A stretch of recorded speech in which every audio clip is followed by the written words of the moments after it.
We are seeing both sides out on the street here, but what is interesting is that former President Duterte is still extremely popular in parts of the Philippines. His daughter, who's on the way here to support him, is the vice president. When he left office, around 90% of people, or voters, still supported him, despite his very strong crackdown, despite the bloody war on drugs that we saw being carried out under his reign. But many people, as I said here, believe that he actually made the streets of the Philippines safer.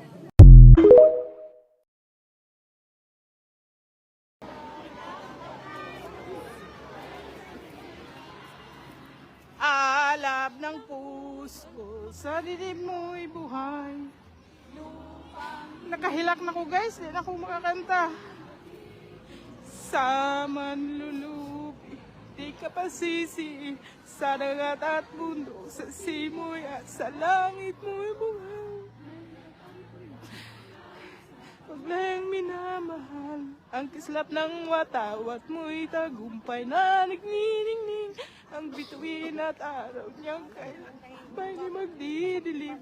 Lupa ng araw ng luwan at ipagsinta mo ay langit sa piling mo. Ang lumigaya ng pagmay mga api ang matay ng dahil sa'yo. Woo!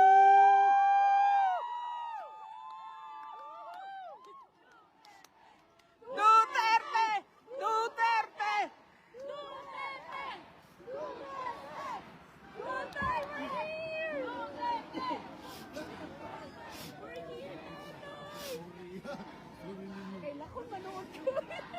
Anak balik ko.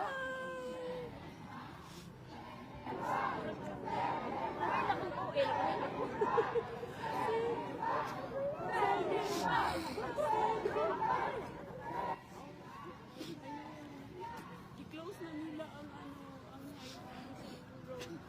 Wa kami ng hawa diri mga guys. Daghan pa kay mga tao. Mga supporters ni tatay.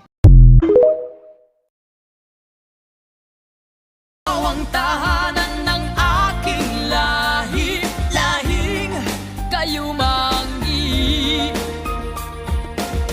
Di papayag na ikaw ay maaglahi, kahit dugo ang maging sungli.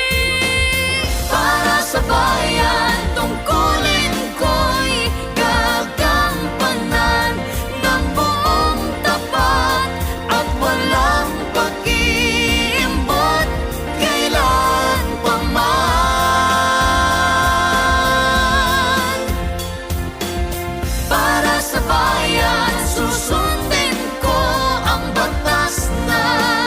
pinaiilan. Hindi ako maghahangad ng para sa sarili lamang. Di akala